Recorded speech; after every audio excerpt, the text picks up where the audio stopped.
I mean, yeah, these cards are really wide played and really good and pretty much in all the good topping deck lists, but they're not quite bottom dweller.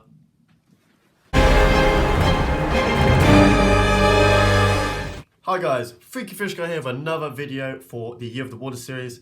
I went to locals earlier today. I went top 8 with Paleo. Really fun day, lots of different decks around off the ban list. Paleo did really well. If you want to watch my deck profile from, check out the last video. The only thing that really changed today was I put the Nibiru's inside, main deck some Ash Blossoms instead. Still played Dust Tornado because I still couldn't find my Heavy Storm Dusters, but it did really well for what it was. But so it did come up today. So as I was playing this deck, obviously while I was using my ashes and things like this, someone who was watching my series was like, these aren't water monsters. And I felt like I let them down because obviously the part of the Year of the Water series was I was meant to be using water monsters. Originally I said it was just going to be a water-based deck, but as a bit of a challenge, I thought, yeah, no, why not? We're going to use only water monsters. So we're pretty much at the end of January now, so I've had this month to test around, have a bit of fun. I've tested Necros, Mermail, Paleo, Frogs, things like this. If I'm just going to play pure water monsters, that kind of rules out Necros, because you can't play Manju, you can't play Dogro, can't play the Implementations. But yeah, from January forwards, for the Year of the Water series 2020, we are only going to be main decking and extra decking water type attribute monsters. This is where the fun begins. So, this deck profile here, it is with the new set just came out.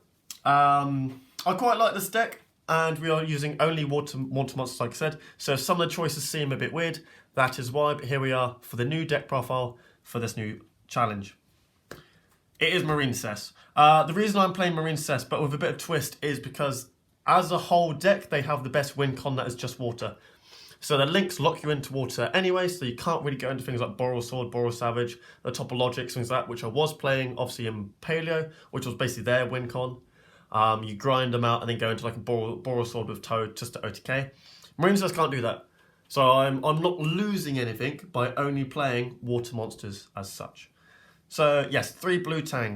You basically send a water monster and then, you send a Marine Cess monster grave from deck, and then you can start link climbing. So you usually send your Seahorse, like my last Marine Cess video, and then just start link climbing up there. If you want a bit more of an in-depth explanation of these cards, go watch my other deck profile because I pretty much go through all their effects right there. But blue tang is pretty standard. 3 Seahorse, link climbing engine. So very nice link, level 3. The new one, Pascalis. So when this card is normal special, you get to special summon a extra Marine Cess from your hand. So if you summon level 4, you can make your like Abyss Dweller or Bahamut. Especially when Master of 5 comes out, we start playing like Instant Fusion because of that. Really good card. Otherwise, you can summon like a Seahorse and start making more link combos, things like that. It's a straight away a link 2. When it's engraved, you can banish it engraved to add back a Marine Cess, basically Marine Cess wave back to your hand, which is pretty good effect, to be honest. It recycles more cards.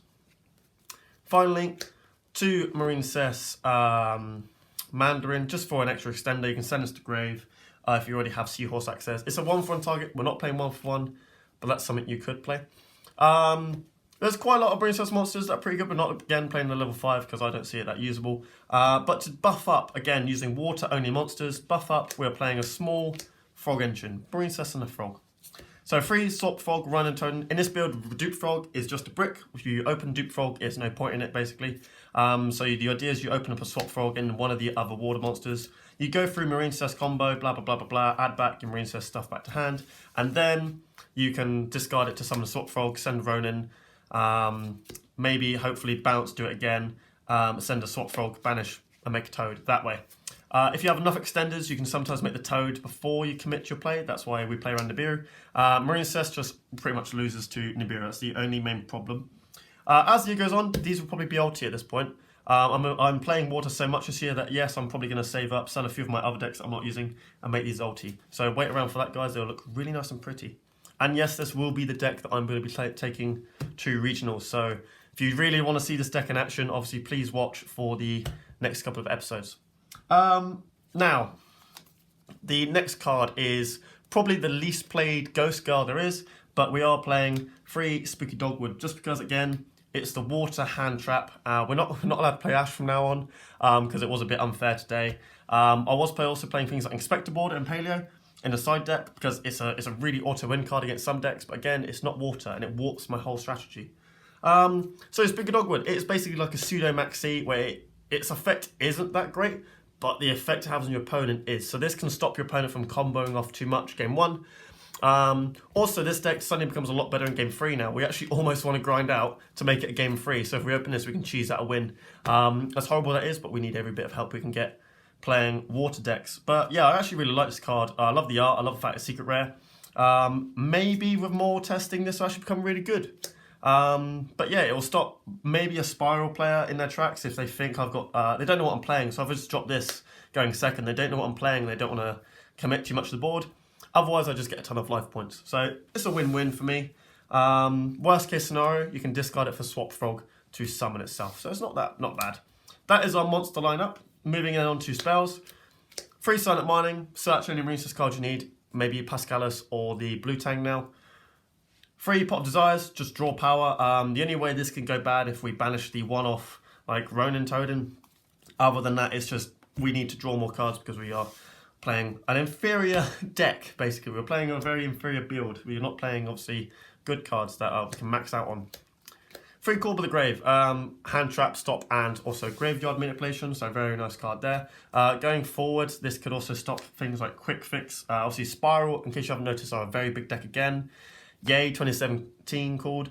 Today at Locals, I played mainly against backrow decks. So I played against 2 Altergeist, 1 Guru, 1 Dark Magician, 1 Unchained, and I cannot remember for the life of me what the last one was, but a lot of backrow decks basically this format. So maybe this could hit things like the Meluseek when it goes to grave. It could hit, like, again, frogs if you need to. All around good card. 3 to win. Back row is, again, a thing. This can just... It blows out boards, so this was played against me a lot today playing Paleo. This is more important than Cosmic I see right now because you want to hit as many back rows as you can. Maybe hit, like, 2 Floodgates rather than banishing, like, the Engage or, say, the Crescendo. I haven't really seen that much Orcus, really, other than today. We did see 1 Orcus player, but he wasn't really playing like an Orcus build. It was more like a dark good stuff variant. 1 offs, 1 field spell, 1 flush barrel. This is to send your Seahorse if you need to, or maybe another Swap Frog. This is just there to make the towers. 3 Imperm. We can't play Effect Veiler, we can't play Ghost Ogre, we can't play other hand traps, so we need to play Imperms just to add a bit of a extra hand trap. So you see for me need to go second. Otherwise, it's such a good trap card. Got to play Secret Rares as well. Obviously, they're not first head 2 of them. Oops. Imperm, such a good card. We're going to play 6 of them. This is the whole reason Marine Sets are actually really good. Really, really good card. If you want, again, more explanation, please watch my other video. I'll go into these cards in a lot more depth. Otherwise, this is a very nice card, Marine Sets Wave. Like I said, Pascalis can add this back to our hand if we need to. And the last 3 in the main deck, 3 Dynamiscus. I was struggling a lot what to play as like the very last cards of 3 of them. I was thinking maybe Trap Trick to go with this and the Imperms. I was going with like White Howling, but obviously spell cards aren't really that much of a problem anymore. Sky Strike had gone as such. This could be like Heavy Storm Duster, stuff like that. This might change the last few spots, but for now, 3 Dynamiscus because it is monster removal and spell and trap removal all in one. So that was the main deck, guys. I think, yep, 40 cards, all water. Here comes the exciting bit. So trying to find cards in extra deck just for water is quite difficult because again, no Boral Sword, no Borreload, no Topologics, no Phoenix, no Nightmare Phoenix, which is the one thing that hurt me a lot to cut. There are a lot of things I would love to play in here. We're going to go for a suggestion list, maybe another video, or maybe later on this video. But this is what we've got so far. So your Marine Cesspart is obviously 2 Blue Slug, 1 Sea Angel, 2 Coral Anemone. So this is basically just generic links that we all know what they do. 1 Crystal Heart to make the towers, 2 Marbled Rock. Sometimes this can be your towers because this is actually bigger than the towers in 4-5 rather than 4-4. I actually really like this card to end on going first. 1 Wonder Heart, which is basically the big one you want to aim for as a towers. It summons back the Marbled Rock from the Equip Zone. That is the Marine Cesspart that we're playing, so it takes up a large part of our extra deck, and like I said, these mostly lock you into water. The aim for this is to basically build a towers and then beat up your opponent very badly using trap cards to sort of control the build. One Mr. Boy, generic link 2 for water and gives all an attack boost. Really good card. One Shooting Code Talker. Water really struggles with having a higher link that is a water attribute. So we don't have anything that's big in water. So Shooting Code Talker is actually the best generic option there is. It can just basically punch a few smaller things in the face and maybe draw some cards as we go along. It's not the worst card, but it's not necessarily the best. We hopefully might get some new water support moving forwards. Two Toad. So we're playing two. I know it can add itself back, but we're actually playing two. One for the Frog Engine and one for a Bahamut target. So maybe we can make double Toad if our board is right. If not, in future, this might just drop down to one Toad because I might not be able to make both engines work at once. But as of now, we're playing two Toad just to make sure it all works. Moving forwards, Master of 5, it will definitely move into two Toad and Shark because we can like instant fusion for materials for this. Our last spot obviously is Abyss Dweller. Like I really struggled again to sort of feel this that wasn't Marine Cess cards. Like again, maybe before Master of 5, one Toad might come out and we run things like Trish, Briannac, sort of like Hope, like was it the other rank 4 Hope Spider Shark? That's actually not a bad target. Livier, things like this, just good water monsters. But yes, Abyss Dweller is just there because it's a rank 4. It actually shuts down things that are kind of relevant. So this can shut down Altergeist. It can shut down Unchained quite a lot, unironically. Obviously Draco, if there's still a problem. It doesn't really hurt Spiral that much. It can hurt like the quick fix, but that's about it really. So that is our extra deck, guys. Moving on to the side deck. Once again, only water monsters from the side deck, so I can't side Nibiru. A few of these are quite interesting, and we will go through why. Even the token's got to be water now, so again, Unicorn token. 3 goes and put on the helmet. We're playing water only. Why not make your opponent also play an attribute challenge while you're at it? This can really hurt, again, things like Altergeist, which are seeing a lot more play, and Spiral moving forwards. Generically good card. Side this, obviously, if you know you're going to go first. 3 White Howling, so if we play against something that desperately needed spell cards, so Necros, I found once against Necros in 2018, 2019 regionals. I resolved this against them, if it was 2019, and they literally stopped their turn, they couldn't do much. It's a really good card, it's Imperial Order, basically for the turn, so anything that's spell reliant, we obviously side that. 3 Gamma Seal, Water Kaiju, enough said. This is where the spicy stuff comes in, Panktops is at 1, so we are now playing 3 Medium of the Ice Barrier. If your opponent controls 4 more cards than you do, you can special summon this card from your hand. While it's on board, your opponent can only activate 1 spell or trap per turn. So going second, you side this in maybe against back row decks. You summon this. If they can't remove it in any way, then they just get locked down to 1 spell or trap per turn. This can really hurt things like Altergeist. If they can't steal creatures, bounce it. Really hurts Guru, Paleo. Only Floodgate deck that doesn't flip all their Floodgates at once on a standby. This is basically a pseudo Denko, because obviously we cannot play Denko, guys. It's not the best. It might come out as we move forwards, but I quite like it. Also, the art I quite like as well. But again, water only.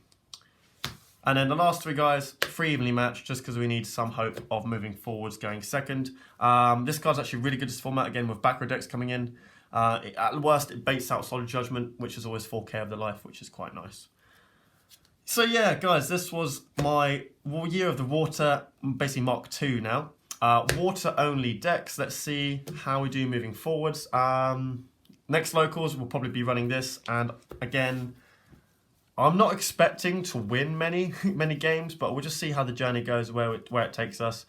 With the Deep Sea Diva stuff, Mermail will be a lot better, so I might be able to play like pure water Mermail, using like Triple Trish, Briannac, things like that. Again, no Borrow Sword, no Borrow Load, so no IP as well for Mermail, which is a bit of a problem with that deck. That enables it to sort of handle it very well as well. So we can run things like Crusadia Arborea to make Nidofiber and possibly Briannac moving forwards. Again, guys, thank you very much for watching. I'll see you next time. Goodbye.